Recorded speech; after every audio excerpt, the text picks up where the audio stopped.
और अगली खबर पर आते हैं। इस वक्त की बड़ी खबर बिहार से आ रही है। बिहार के सारण में ट्रिपल मर्डर का मामला सामने आया है। पिता और दो नाबालिग बेटियों की हत्या का यह मामला है। घर में घुसकर पिता और बेटियों की हत्या कर दी गई। धारदार हथियार से 3 लोगों का मर्डर कर दिया गया। 2 आरोपियों को इस मामले में गिरफ्तार किया गया है। प्रेम प्रसंग में वारदात को अंजाम दिया गया है, ऐसा बताया जा रहा है। जो सूत्रों के हवाले से खबर आ रही है, घर की महिला ने भागकर जान बचाई। तो 2 आरोपियों को इस मामले में गिरफ्तार किया गया है। ये 3 लोगों का मर्डर हुआ है, यानी पिता और 2 नाबालिग बच्चियों का भी मर्डर हुआ है। धारदार हथियार से ये मर्डर किया गया है।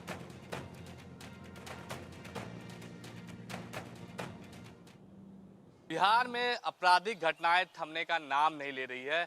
इसको लेकर सियासत भी काफी तेज हो गई है। हमारे साथ बात करने के लिए हैं आरजेडी के प्रवक्ता मृत्युंजय तिवारी हैं। सर, लगातार आपराधिक घटनाएं जो है बढ़ रही है। बिहार में अपराधियों का तांडव हो रहा है। बिहार की जनता अपराधियों के तांडव से कराह रही है। सत्ता में बैठे लोग चैन की नींद सो रहे हैं। ये कौन सा राज है? इसे किस राज की संज्ञा दी जाएगी? लगातार हत्याओं का दौर जारी है। तेजस्वी यादव जी क्राइम बुलेटिन जारी कर रहे हैं कि आखिर आज छपरा में 3 लोगों की हत्या हो गई। कल मुकेश सहनी जी के पिता की हत्या हुई। राजनेता के परिवार जब सुरक्षित नहीं, तो बिहार में तो आम जनता भगवान भरोसे है। अपराधियों का मनोबल इतना बढ़ा हुआ है, अपराधी मस्त हैं, शासन प्रशासन में बैठे लोग पस्त हैं। पुलिस का खौफ और रौब कहीं नहीं दिख रहा है। आदरणीय नीतीश कुमार जी, अब आप थक चुके हैं। जो सुशासन का तगमा लगा था वो अब तार तार हो चुका है। अब माफ कीजिए, बिहार की जनता अब भयभीत है। कब कौन किसे कहां गोली मार दे, मौत के घाट उतार दे, ये डर सता रहा है। और सत्ता में बैठे लोग बकवास कर रहे हैं, थोथी दलील दे रहे हैं। वो समय होता था, वो जंगल राज का राग अलापने वाले, ये महाजंगल राज चलाने वाले जवाब देना पड़ेगा, नहीं तो सड़क से लेकर सदन तक अब हल्ला बोल होगा। जेडीयू कह रही कि तेजस्वी यादव वीडियो जारी करते हैं, ट्वीट करते हैं। लोकेशन कहाँ है उनका? कहाँ? तो ये जो है जेडीयू वालों का पूछिए, अपराधी का लोकेशन तो खोज नहीं पा रहे हैं। ये तेजस्वी यादव जी का लोकेशन जनता के पास है। जेडीयू पहले अपराधियों को पकड़े, अपराधी का लोकेशन का पता करे, इसके बाद ये सब राग अल्लाह पे। तो हमारे साथ है आरजेडी के प्रवक्ता मृत्युंजय तिवारी जी का कहना था कि जेडीयू जो है पहले अपराधियों का लोकेशन ट्रैक करे और उन्हें गिरफ्तार करे, न कि बल्कि तेजस्वी यादव का लोकेशन पूछे। कैमरामैन अभिषेक के साथ शक्ति, इंडिया न्यूज़ पटना। तो बिहार में लगातार ये वारदातें बढ़ रही हैं। मुकेश सहनी के पिता को घर में घुसकर धारदार हथियार से उनकी हत्या की गई। अब ये खबर आई सारण से, जहां पर 3 कत्ल हुए। एक पिता और 2 नाबालिग बच्चियों का घर के अंदर घुसकर धारदार हथियार से ही उनका कत्ल कर दिया गया। इस समय हमारे साथ बिहार से ही बिहार के पूर्व डीजीपी अभय आनंद जी बने हुए हैं। अभय आनंद जी, स्वागत है आपका इंडिया न्यूज पर। ये जो लगातार घटनाएं यहाँ पर हो रही है, किस तरह का ये संकेत है?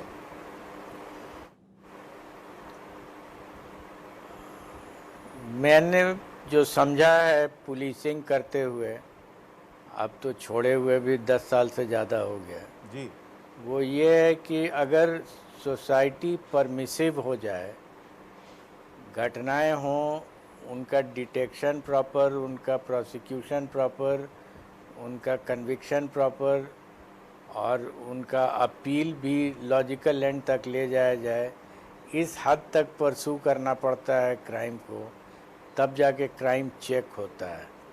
क्योंकि एक सिंपल सी बात है, जिसने अपराध किया उसको अगर डर ही नहीं हो, और डर जब मैं कह रहा हूँ तो वो मीन कर रहा हूँ कि लाठी और गोली का डर नहीं, कानून का डर।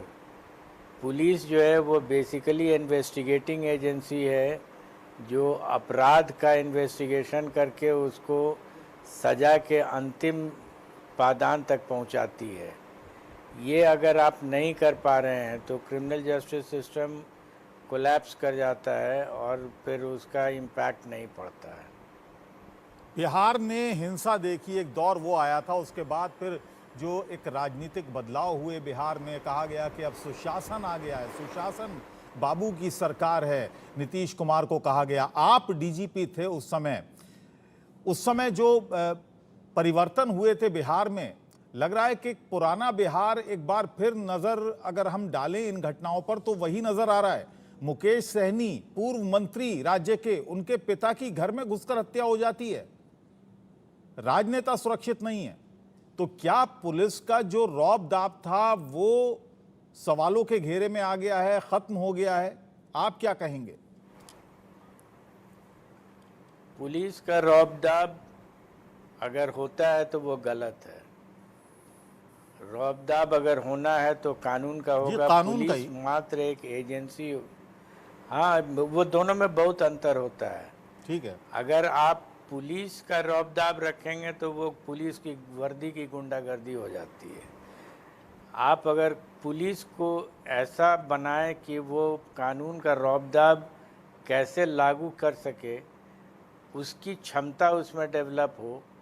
फॉर एग्ज़ाम्पल, हमने जब किया था तो छोटे छोटे केसेस को प्रोसिक्यूशन करके दिखाया कि ये घटना के 10 दिन के अंदर सज़ा हो सकती है कि नहीं, और हुई, और एक नहीं लाखों केसेस में हुई। तो उसका इम्पैक्ट क्रिमिनल्स के साइकी पर पड़ने लगा। फिर प्रॉपर्टी का कन्फिस्केशन, पीएमएलए को हमने यूज़ किया। We were the first state police in the country जिसने पीएमएलए को यूज़ किया था जी। For confiscation of property through ED. ED को इस्तेमाल किया गया था 2000, I think if I am not mistaken, 9-10 के आसपास में। जी। तो नए नए कानून, और मैंने कोई नया कानून बनवाने का सलाह नहीं दिया था। एक हमने ट्राई किया था जो नहीं बन सका, लेकिन उसी कानून को कैसे व्यवस्थित ढंग से अप्लाई किया जाए, ये रोल जो है ये सब इंस्पेक्टर्स और इंस्पेक्टर्स नहीं कर सकते हैं। ये रोल केवल टॉप पुलिस फोर्स कर सकता है। अपने जो पॉलिटिकल चीफ्स होते हैं उनके साथ कंसल्टेशन में, या ब्यूरोक्रेटिक चीफ से होते हैं, उनको कॉन्फिडेंस में लेकर के किया जा सकता है। लेकिन अगर कम्युनिकेशन ही नहीं हो between the police and the bureaucracy, जी। तो फिर परेशानी तो बढ़नी ही है। क्या आपको लगता है कि उस समय, जैसा कि आप कह रहे हैं, कन्विक्शन रेट भी ज़्यादा था और हम जल्द से जल्द सज़ा कराने की हमारी कोशिश रहती थी और आपने कराई भी है, क्या वो समय अब ख़त्म हो गया? अब कन्विक्शन रेट बहुत कम है, सज़ाएं कम हो रही हैं, अंजाम तक नहीं पहुंच रहे हैं केस? देखिए, मैं ऑथेंटिकली तो नहीं कह सकता हूँ, क्योंकि 2014 को मैं रिटायर कर गया था और उसके बाद कोई विशेष इंटरेस्ट मेरा पुलिसिंग में रह नहीं गया। अब मेरा समय जाता है पढ़ाने में। लेकिन जो सोशल मीडिया में और अदरवाइज़ देखता हूँ टीवी चैनल्स पर, तो लगता है कि ज़्यादा एम्फेसिस है पकड़ लो, अरेस्ट कराओ। एक मीडिया चैनल्स भी एक वर्ड यूज़ करती है, कन्फेस कर लिया है। तो आप जानते हैं कन्फेशन का कोई मीनिंग होता नहीं है। हाँ, कोर्ट में तो कोई मीनिंग नहीं होता कन्फेशन उसको का। लोग कहीं भी कोई मीनिंग नहीं होता है। अच्छा। हम लोगों ने भी पुलिसिंग में इन शुरुआती दौर में देखा था कि पकड़ाया आदमी, उसके बाद जोर ज़बरदस्ती हुआ, कुछ कन्फेशन हो गया, तो हुआ कि हाँ ये तो डिटेक्ट हो गया क्राइम, बिकॉज उसने कन्फेस कर लिया है। अर्थ ही नहीं निकलता है इसका। पुलिस का यानी इन्वेस्टिगेशन आप कह रहे हैं ये जो कि हम कन्फेशन उससे- का वर्ड इस्तेमाल करती है पुलिस, ये सिर्फ मीडिया ट्रायल से बचने के लिए करती है? ऑलमोस्ट कन्फेशन के बाद अगर रिकवरी नहीं हो रही है तो कोई अर्थ नहीं है।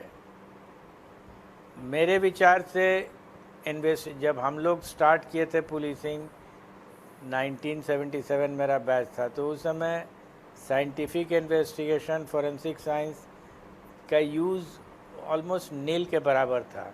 मैं आपको बताऊं, मैं डीजीपी बना